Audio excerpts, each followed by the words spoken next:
내일이면 명절 연휴가 시작됩니다. 누구에게는 즐거운 연휴겠지만 또 다른 누군가에게는 다시 한번 참고 넘겨야 할 힘든 시간으로 느껴질 수도 있을 겁니다. 시댁과의 갈등에 대한 고민은 크든 작든 거의 모든 가정에서 가지고 있을 텐데요. 이 문제에 대한 얘기를 나눠볼까 합니다. 삶을 변화시키는 채널 Change My Life입니다. 오늘은 책에서 가져온 메시지가 아니라 이지혜 작가님이 지혜별숲이라고 하는 본인의 유튜브 채널에 올렸던 영상의 내용을 허락을 받고 재편집하여 전해드리려고 합니다. 시댁과의 갈등에 대해 조금은 다른 관점에서 바라본 내용인데요. 저는 많은 부분 공감이 가는 내용이라서 명절을 맞아 같이 공유를 해보고자 합니다. 그럼 시작해 보겠습니다.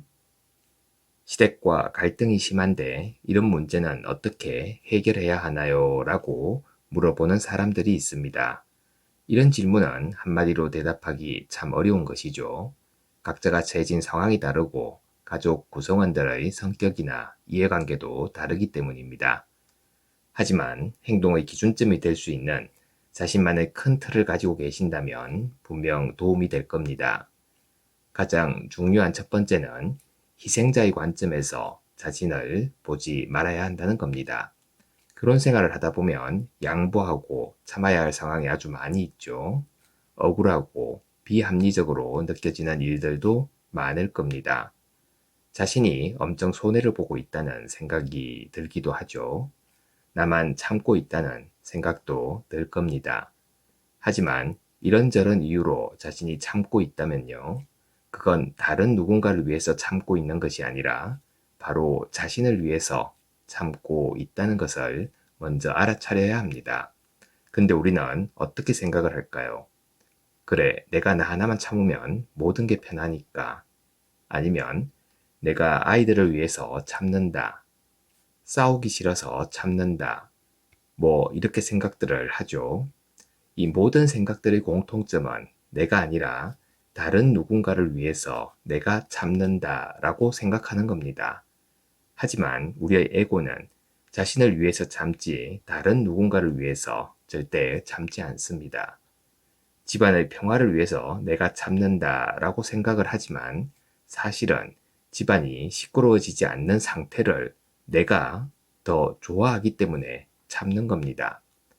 아이들을 위해서 내가 참는다라고 얘기하지만 아이들을 시끄럽게 싸우는 분위기가 아닌 평화로운 분위기에서 키우는 것을 내가 원하기 때문에 참는 겁니다. 그래서 가장 중요한 것은 항상 내가 무언가를 참는다면 그것은 바로 나 자신을 위해서 참고 있다는 것을 먼저 이해하고 인정해야만 한다는 겁니다. 이것은 비단 시댁과의 관계에서만 그런 것이 아니라 모든 인간관계에서도 그러하죠.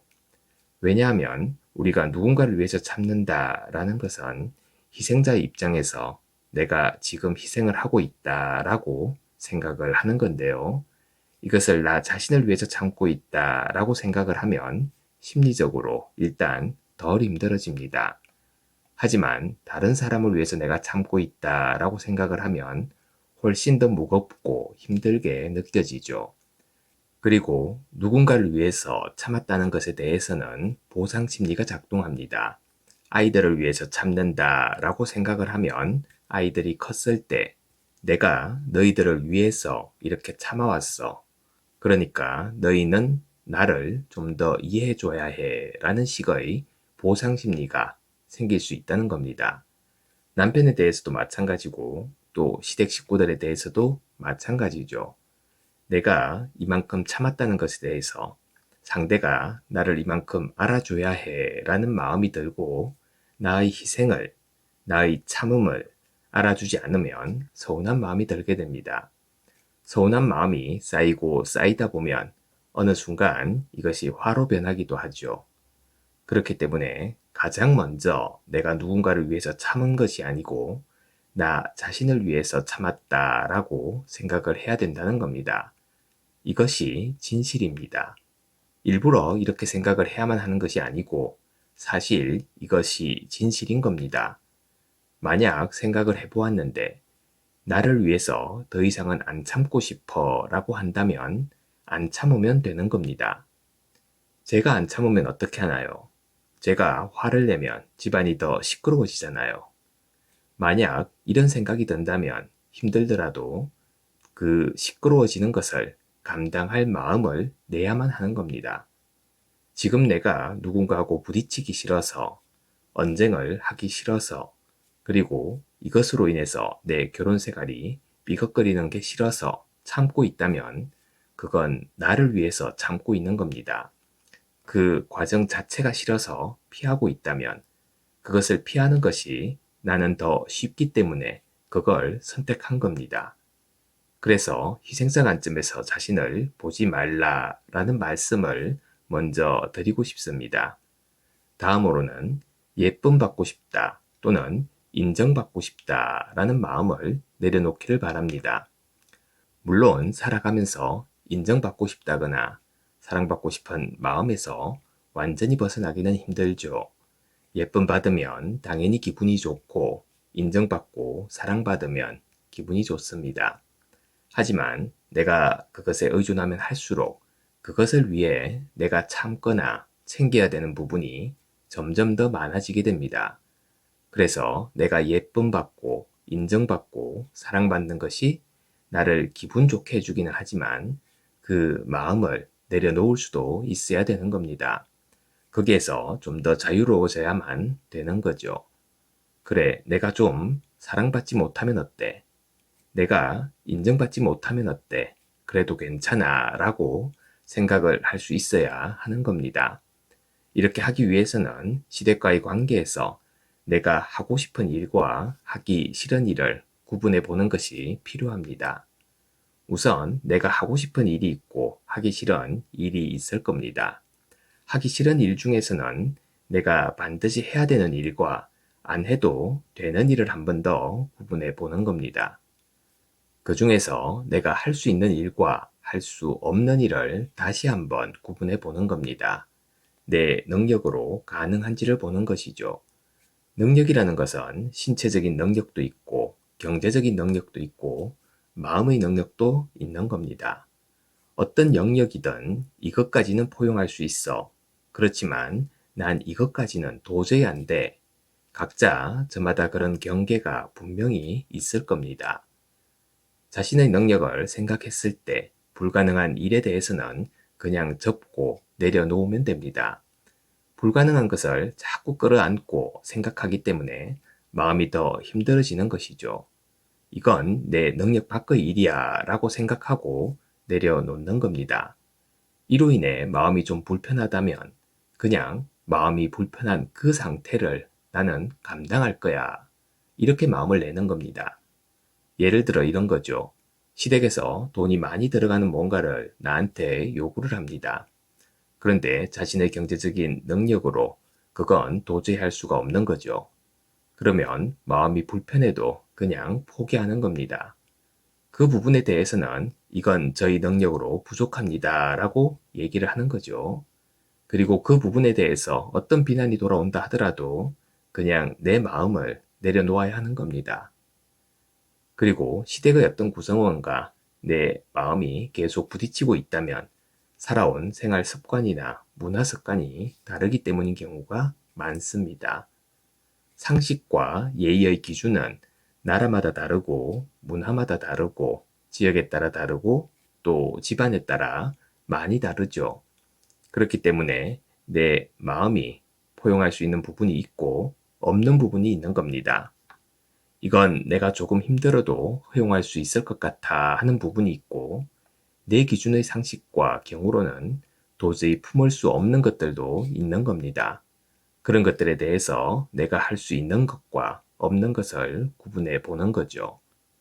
다음으로는 피할 수 없다면 차라리 자신의 감정을 지켜볼 수 있는 좋은 기회로 보는 겁니다. 피할 수 없는 상황에 대해서 행복해 할 수는 없습니다. 하지만 그것에 대해서 부정적인 어떤 감정 반응을 일으키는 것은 그만할 수 있죠. 이건 우리가 할 수 있는 겁니다. 물론 부정적인 감정이 올라올 수 있습니다. 마음속으로 화가 나거나 짜증이 날 수 있죠. 그러면 일단 그것을 말로 내뱉는 것부터 안 하는 연습을 해보기 바랍니다. 이것 때문에 죽겠어. 저것 때문에 미치겠어. 이런 말들을 친구나 남편 또는 누군가를 붙잡고 하게 되는데요. 그 말부터 멈추어 보는 겁니다. 왜냐하면 그 말을 하는 순간에는 나한테 쌓여있는 에너지가 밖으로 나가서 순간적으로 조금은 시원해지는 느낌이 들기도 합니다. 하지만 그 말을 계속 반복하다 보면 내가 그 말만 하는 것이 아니라 얘기를 들어주는 상대가 또 맞장구를 쳐주며 어떤 반응을 하게 되죠. 그렇게 하면서 부정적 비난의 에너지는 점점 더 커지게 됩니다. 그리고 그 말을 하면서 이미 지난 과거의 부정적인 일인데 지금 이 순간에 다시 가지고 와서 되새김질을 하는 겁니다. 그렇게 하면서 또다시 그 안 좋았던 느낌과 감정을 반복해서 재생하고 있는 거죠. 이건 에너지적 측면에서 부정적인 감정의 파동을 발산하는 것이며 그 파동과 일치하는 또 다른 부정적인 일들을 나의 삶 속으로 끌어당기게 되는 겁니다. 그렇기 때문에 내가 피할 수 없는 일이라면 더 이상 거기에 부정적인 감정을 쏟아 붓지 말고 멈추라는 겁니다. 이럴 때는 머릿속에 나만의 이미지를 미리 준비해서 가지고 있으면 좀 더 쉽습니다. 예를 들면 마음속 이미지로 신호등을 떠올려 볼 수도 있을 겁니다. 지금 내 마음속에 어떤 분노 게이지가 막 올라오려고 시작할 때 신호등으로 말하면 빨간색으로 바뀌기 전에 주황색 불이 들어온 거죠. 이때를 감지하고 마음속에서 빨간불을 딱 켜는 겁니다. 아, 빨간불이야. 지금 여기서 멈추자 하는 거죠. 그리고 또 하나 중요한 것은 인간에 대한 존중심을 잃지 말라는 겁니다. 우리는 그 사람의 어떤 행동과 성격, 기질적인 특성, 이런 것들과 그 사람을 동일시합니다. 하지만 존재 자체와 그 존재가 가지고 있는 행동이나 성격은 같은 것이 아닙니다. 우리가 누군가를 볼 때 그 사람의 행동, 말, 습관, 이런 것들은 내 마음에 안 들 수 있죠. 하지만 그것과 그 사람 자체에 대한 존재를 구분하는 연습을 하면 인간관계에서 훨씬 더 편안해질 겁니다. 누군가가 나에게 한 말로 인해 상처를 받거나 화가 날 수 있습니다. 그런데 그 말과 그 사람을 동일하게 생각하면 다음에 그 사람을 만나고 싶지 않게 되죠. 하지만 그것을 분리해서 생각할 수 있다면 그 사람의 행동에 대해서는 화가 났지만 다음에 그 사람을 다시 만났을 때 함께 차를 마시거나 식사 정도는 할 수가 있게 됩니다. 쉽지는 않겠지만 그렇게 그 사람을 대해주면 그 사람 역시 나에 대한 에너지가 점점 바뀌어 가게 됩니다. 그래서 누구한테든 그 사람의 존재 자체, 즉 그의 영혼에 대한 존중심을 잃지 않으면 좋겠습니다. 그리고 마지막으로 자기 사랑, 자기 존중입니다.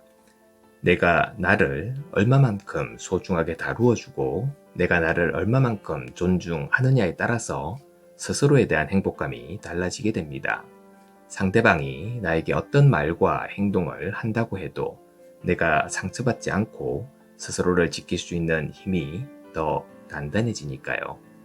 타인에 대해 존재 자체와 행동을 구분하듯이 나에 대해서도 마찬가지죠. 나라는 존재 자체를 내가 스스로 존중해주고 사랑해줘야 하는 겁니다. 내가 어떤 선택을 하고 어떤 결정을 하든 그 중심에는 항상 내가 있다는 것을 잊지 않는 겁니다. 자신의 행복을 소중하게 생각하고 항상 당신의 영혼이 행복해지는 삶을 살아가시길 바랍니다. 감사합니다. 저도 코로나 이후로 3년 만에 처음 고향으로 가서 명절을 보내게 되었습니다. 연휴 기간 동안은 영상 업로드를 못하는 점 이해해 주시기 바랍니다. 모두 행복한 명절 보내시길 진심으로 바랍니다. 새해 복 많이 받으세요.